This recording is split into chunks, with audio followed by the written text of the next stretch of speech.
Hello and welcome again to Global Versus podcast. My name is Patrick Ngugi, and this is the second podcast of the series that we started recently.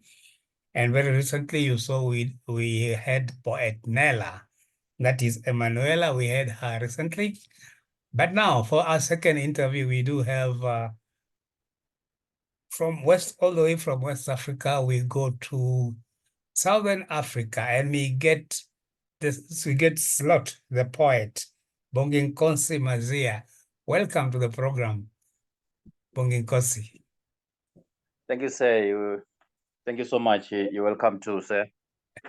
Yeah, thank you. So you can see I'm talking to you all the way from Nairobi, Kenya, and you are there. Is it Swaziland? Yes, I'm in Swaziland, but Yes, now it's called Eswatini.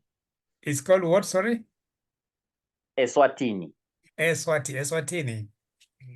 Yes. Oh yeah, that's beautiful because you can see geographically, you can see Nairobi is quite cold and I'm really dressed heavily. But I can see you're just in a vest. Can you explain? Is it so hot over there? Yeah, it's very, very hot. The temperatures were nearing 40. They were 38 degrees. 38 degrees? Yeah.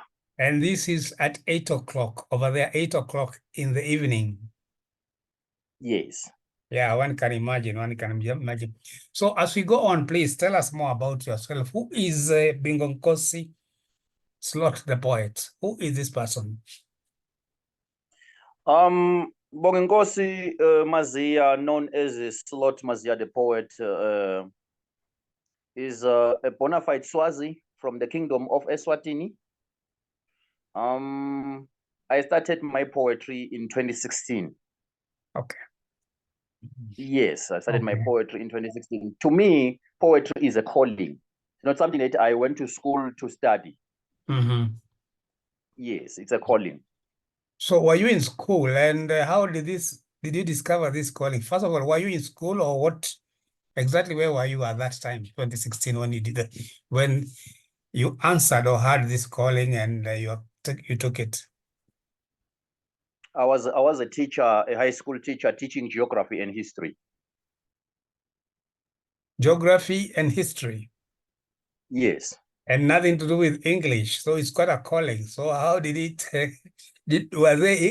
when you started writing poetry, were they English poems, or are they maybe a poem in your language, or how did you come about? Remember, you are not an English teacher. You are a geography teacher and something else. Yeah, I was writing both English poems and also the vernacular poems. So I'm a writer. I'm a writer from birth. Everything that I'm just feeling as an individual, I used to write it down. Until maybe 2016, I started to follow certain poets like Mzwakhe Mbuli, the poet from South Africa, Bonginkosi, and other poets from abroad, overseas. Okay. Yes.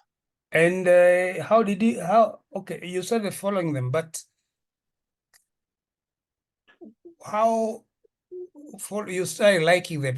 You said you are a writer and you've been writing for quite some time. So what exactly had you been writing before you started doing poetry? So for me, the pen and the paper was my friend. So whatever I was feeling, I used to write it down. 2016, I met a teacher who was teaching English, and she happened to see where I write and say, "Wow, you are a good poet." Then that is where I discovered that what I was writing was poetry. They were poems. So I was somehow excited. Then she groomed me from there. She was an English teacher teaching literature and English, you see. So she groomed me, giving me the tips how to write good poetry, and I grew from there. And how old were you at that time, and when was this? 2016, when I was a teacher at the age of 26, yes. So it did not start as maybe when you are a student or maybe maybe a young adult or a teenager, it started much later in life? It started late when I was a teacher. I was teaching at high school. That's when you started doing poetry. I started doing poetry, but all along I've been writing, not knowing exactly what I was doing. Mm-hmm. And just writing something I was just writing things as a memento, something to remember in the future. You see, my hardships, the good things happening in my life. You see, but then I didn't know that was poetry. All right. And what would kind of inspire you or trigger you to think of writing anything at that time?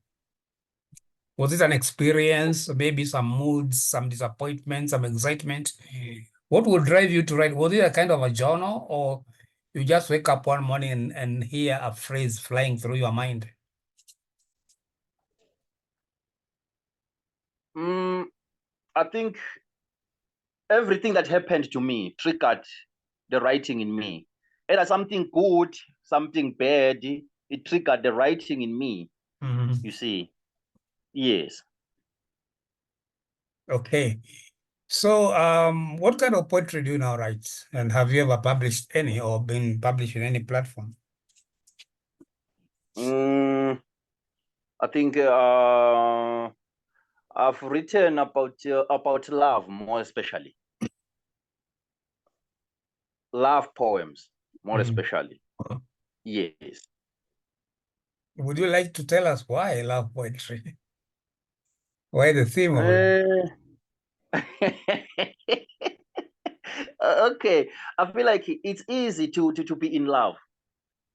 You can love a person, you can love nature, you can love all the things around you. See, so it's easy to write about love. You don't struggle to write about love. You don't struggle. So it's difficult when it comes to pain and politics. You see, you have to be part of that situation. But when you are in love, you are part of love. So you write what you feel from your heart and what you see. After all, they say love makes the world go round. Yeah, true. Yeah. Yes. All right. So apart from love, what other themes maybe you write about? Politics, philosophy, religion, God? I also wrote about religion, sort of church praise poetry. I'm afraid to write about politics because in our country, you see, when you write about politics, you see, you can be arrested anytime, you see. You mean politicians read poetry? Yeah, they do, but it's dangerous in my country to write about politics here. You are not safe. Because they think you're criticizing them. They assume and obviously you'll be criticizing them because I don't think there's a poet who has written any poem praising politicians anyway. Yeah, because when you write about politics here in my country, it's like you are inciting a strike or riot, you see. So I'm afraid to do that. And I think it's all over. I think in our group, there's this post I think I posted the other day which say that people perish because politicians because people follow politicians instead of following poets. Would you agree with that? Yeah, they follow politicians than poets. Poets are people who are not taken seriously in the society. We are not taken seriously, yet we are the asset of the world. It's true. Yes, we are able to criticize the societal ills. Shine We're a able to mirror. praise the good things. Yes. Put a mirror of the society. Yeah. Yeah, Hello? I remember some years back. I remember Mobutu Sese Seko, the dictator in Zambia, sorry, in Congo. Do you remember Mobutu Sese Seko? And I remember that time. yeah, and there's this musician called Franco. Franco, one day Franco was put in jail because he had sung a song criticizing Mobutu Sese Seko. And he You was see? put in jail and told to remain in jail until he composes another song in praise of Mobutu Sese Seko, which he did. So that was a bitter pill to swallow. Very, and it's As all a about. poet, you cannot write something that is not in your mind. It's true. It's true. The muse is not there. The muse is not there. You are forced. Yeah, when it's supposed to come out naturally. Yeah. It's supposed to come Yeah. So naturally and through inspiration, positive inspiration. yeah. So if you write about something that is not in you, it's like you are being kidnapped. And it's true. And it's true. And Yeah. I think this song which Franco sang after he was asked to remain in jail until he composes a song. I don't think it is him who composed it. Maybe he was given it. Somebody composed it and told him, okay, sing. And then he sang it and he was released. But it's not a bad one. I think, and it's good. I think that particular composition sounds good because it was sung by Franco. But I don't think it was composed by the same person who had previously condemned the same regime. Yeah, I agree with you. Yeah. So yeah. So apart from poetry, like okay, you do poetry. Have you ever thought of maybe writing other kind of styles like fiction, for example? Okay.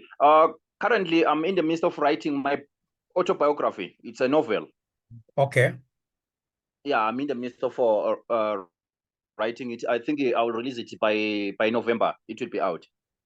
Is a story? Is a fictional story about you, or is a real story about you? It's a Story real about story your about life, me. but Yeah, it's it's a novel. it's a real story. It's a real story about me Okay. as an African child, growing from all the hardships as an African child. So it's there. It's real, not fictional. Okay. Would you like to tell us a bit of that so that we also know a bit of your background? What hardships are you talking about?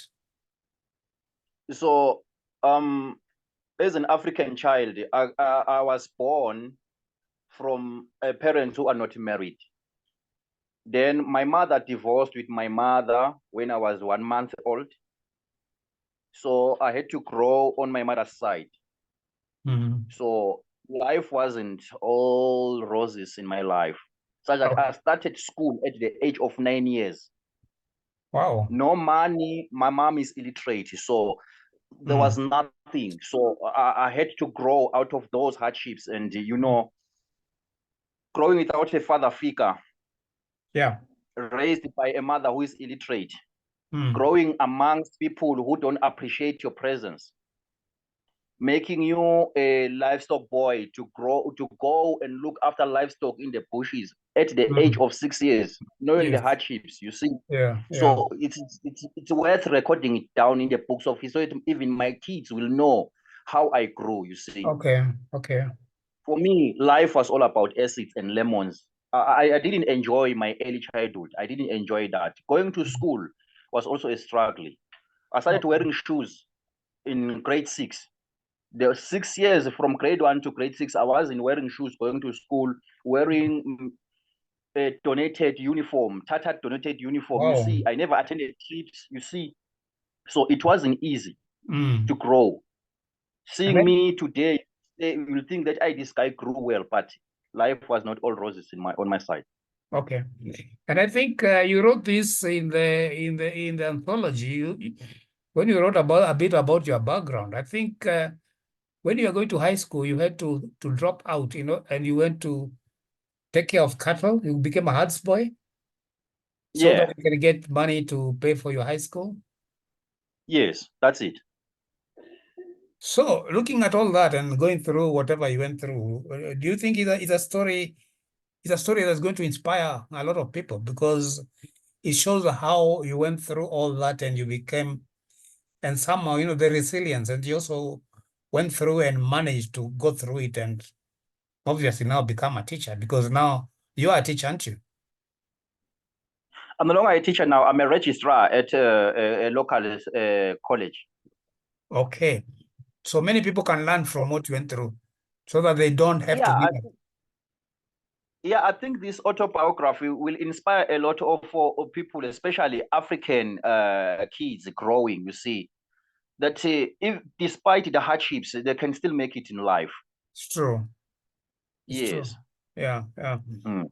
So, how big is it? Is it like, is this a story like when you started crawling, or where, at what point of your life does it start? The novel, Yes. uh, I think it will somehow be more than 200 pages Mm. because I started writing about it when I was 6 years, when I was able to differentiate things, you see, Wow. then up to now, You started my writing memory, it. Yeah, my memory is still vivid enough to remember what happened at the age of at six that years. time. Mm. Mhm. That would be interesting. Maybe we could serialize it somewhere. If we had a publication, we could serialize it. Yeah, I will share with you guys. Don't worry. We're a Mm. family now. Just share it. Mhm. Let's see how it goes along. So, Yeah. so what else do you do apart from being a registrar at work? Do you have some activities you do, like in the society? Currently, there is none other than poetry. There's Okay. none because poetry. I'm also growing young poets. People who want Mm, to be poets. I'm just helping them for free so that mm, they can have the taste of what is it to be a poet. You see, and mm, how to write poems in different styles. You see, so I'm mm, I'm just helping them, even though it's not a big thing, but I'm planning that in the future it will get bigger. mhm. And how do they find you? How do they come to you? Mm, I went to the local TV stations, and the people are contacting me via my phone call, through WhatsApp, or through my Facebook. So we sometimes meet physically. Mm, okay. Yes. So it's a group Mhm. of youngsters that you mentor about in poetry writing and so on, another form of writing. Yes. Yeah, that's quite good. That's quite good. So, how do you discover you are very active in what do you call it? Global Versus group. You are very active, and almost every member knows about Slot the poet. First of all, tell us, what does the name Slot mean, or what does it come from? When you gamble, you put those tokens in a slot, a small hole in something. So that is, I can be small, but a dynamite out there. You see. So this is not the poet. Yeah. Yeah, I remember those days when we used to have music. They used to call it jukeboxes, and Yeah. they used to be either in bars or recreational places where you had to put a coin in a slot machine so that you can select some music. So I know what you're Yeah. talking about. I can see you're sweating, and here in Nairobi, I'm putting heavy stuff. Yeah. What the diversity of our continent. So, Yeah. I don't know whether you have any last message you may want to share with the members of the group and anybody who will eventually watch this interview. I wish that global verses can live on, so that we can grow as poets.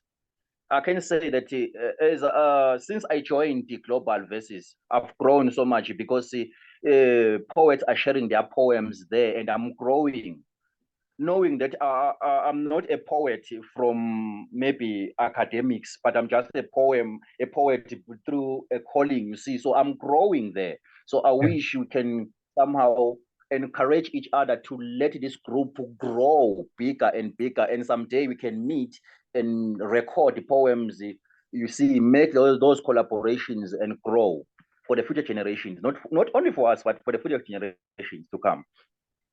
Yeah, that's quite a big, fantastic vision for Global Versus. And I believe that's the direction we are going to go into. And of course, with these YouTube channel. It's a way through which even we can, each poet can record their own, readings, poems, and share through through the media and through YouTube and other channels. And I think there are many other ideas that are coming, and we need to share those ideas, as you say.